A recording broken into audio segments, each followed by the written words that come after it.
다음으로 포스트 코로나 콘텐츠 업계 마케팅 변화에 관해 유니버셜 픽처스 코리아의 정수진 대표님께서 자리해 주셨습니다.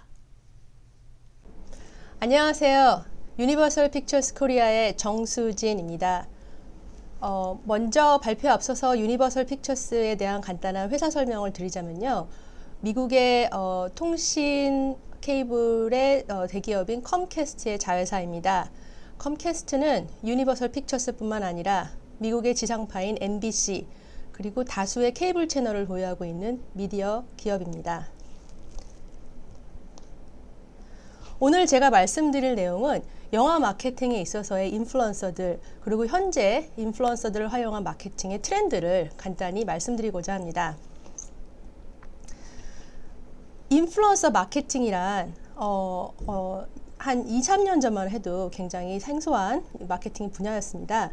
하지만 지금같이 디지털에 넘쳐나는 컨텐츠와 그 정보의 포화 상태를 이루고 있을 때 소비자들이 원하는 것, 관심 있는 분야에 대한 것을 보기를 원하는 이런 트렌드가 있기 때문에 인플루언서들은 이미 소비자들에게 1차적인 관심도 신뢰도를 확보한 하나의 1인 미디어의 기능을 하고 있습니다. 마켓 사이즈만 보더라도 국내 인플루언서 마케팅 시장은 2016년과 2020년을 비교했을 때 이미 100배 이상의 성장을 하였습니다. 그리고 특히 밀레니얼과 Z세대 타겟의 인플루언서 경험도 증가는 폭발적이라고 볼 수 있는데요. 국내 온라인 동영상 이용자의 83.3%가 인플루언서 콘텐츠를 이용하고 특히 15에서 34세의 밀레니얼과 Z세대 타겟은 콘텐츠 시장 경험이 굉장히 높습니다. 또한 소비 결정에 있어서 인플루언서의 추천, 영향력이 갈수록 커지고 있고요. 주변 지인 검색보다는 인플루언서의 추천을 더욱 신뢰하는 현상을 보이고 있습니다. 특히 영화의 경우는 여러분도 많이 경험하셨다시피 먼저 경험한 사람들이 리뷰와 추천, 입소문이 본인이 영화를 보러 갈 것인가 말 것인가에 결정하는 가장 중요한 요소로 지금 떠오르고 있는데요. 그렇기 때문에 이미 신뢰도를 구축하고 있는 인플루언서를 통해 마케팅을 하는 것이 점점 중요해지고 있는 추세입니다. 그렇다면 영화 마케팅에 있어서 어떤 단계적인 접근은 어떻게 활용하고 있는지 말씀드리겠습니다. 먼저 영화는 런칭 시점에 사람들이 그 영화에 대해서 아는 것이 중요합니다.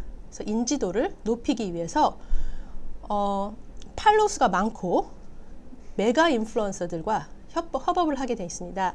협업을 통해서 인지도 상승을 노리는 거죠. 메인 단계에 들어가면 그 영화의 컨셉에 대해서 흥미롭게 해줄 수 있는 매크로, 마이크로 인플루언서와 컨텐츠 협업을 합니다. 그래서 그 영화에 대한 선호도 상승을 유도하는 거죠. 그 개봉이 다가와져 있는 시점에서는 영화에 대한 긍정적인 입소문을 위해서 나노 인플루언서들을 활용한 영화 리뷰를 생성한다든지 영화에 대한 좋은 정보를 확산시키는 것을 목표로 하고 있습니다. 그렇다면 이런 인플루언서를 선택하고 협업하는 과정은 어떻게 되느냐? 먼저 주제별로 인플루언서 리스트업을 합니다. 영화마다 가지고 있는 톤 앤 매너와 부합하는 인플루언서를 리스트업을 하고 브랜드 세이프티 확보를 위해 이슈 검증을 먼저 합니다. 그래서 후보군을 먼저 작성을 하게 되겠죠. 그래서 각자 인플루언서들을 개별적으로 컨택해서 진행 기간이라든지 단가라든지 세부 내역을 조율하는 과정을 거칩니다. 그리고 그 이후에 영화 컨셉에 맞는 콘티나 기획안을 컨펌하는 과정을 거쳐서 영화의 어떤 기획 의도를 흐치지 않는 마케팅의 영상과 촬영, 편집, 이후 업로드까지 기간에 따라서 진행하게 되어 있습니다. 그러면 유니버설에서 직접 진행했던 인플루언서 마케팅 사례를 설명을 드리겠습니다. 작년 8월 15일에 개봉했던 헙스 앤 쇼 분노의 질주의 스핀오프 버전이죠. 그 영화가 이제 헙스와 쇼 캐릭터가 재미있게 서로 영어 대사를 하는 부분이 있는데 어떤 의미적인 거보다는 그 둘의 라이벌이한 것들을 재미있게 표현하면 좋겠다 해서 직접 영화를 번역했던 번역가와 함께 한 특정 부분의 장면을 어떤 내용으로 한국말로 번역하면 재밌을까라는 인플루언서 영상을 제작한 적이 있습니다. Pick a door. All right then. No, that's my door. What's the matter with you? 한 남자가 아니 두 남자가 투닥거립니다. 이거 뭐 자막이 문어체를 넘어서 구어체를 넘어서 그냥 드립체야. 잠깐. 아니 이거 번역이 진짜 초월급으로 꿀잼인데 이게 번역가 누구지? 그 표현들을 찾아서 연결하는 게 조금 쉽지가 않죠.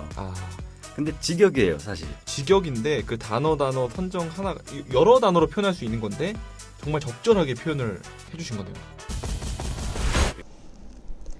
두 번째 2018년 초대작 주라기 월드 폴른 킹덤 영화를 저희가 개봉을 앞서서요. 그 주라기 월드 안에 나오는 어떤 공룡과 메인 캐릭터의 어떤 유대감을 현재 굉장히 많은 사람들이 애완동물과의 유대감과 이렇게 비슷하게 저희가 이제 컨텐츠를 제작을 한 적이 있는데 그 당시 가장 핫했던 강형욱님과 세상에 나쁜 개는 없다, 세상에 나쁜 공룡은 없다 이런 컨셉으로 진행했던 적이 있습니다. 영상 함께 보시죠. 반려견 강희옥이라고 합니다. 반갑습니다.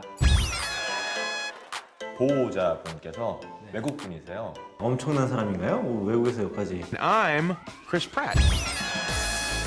The entire movie is you're gonna like this. The entire movie is we're essentially remaking a movie based on a cartoon that Colin has directed. 사납기도 한데 귀엽기도 하다고요?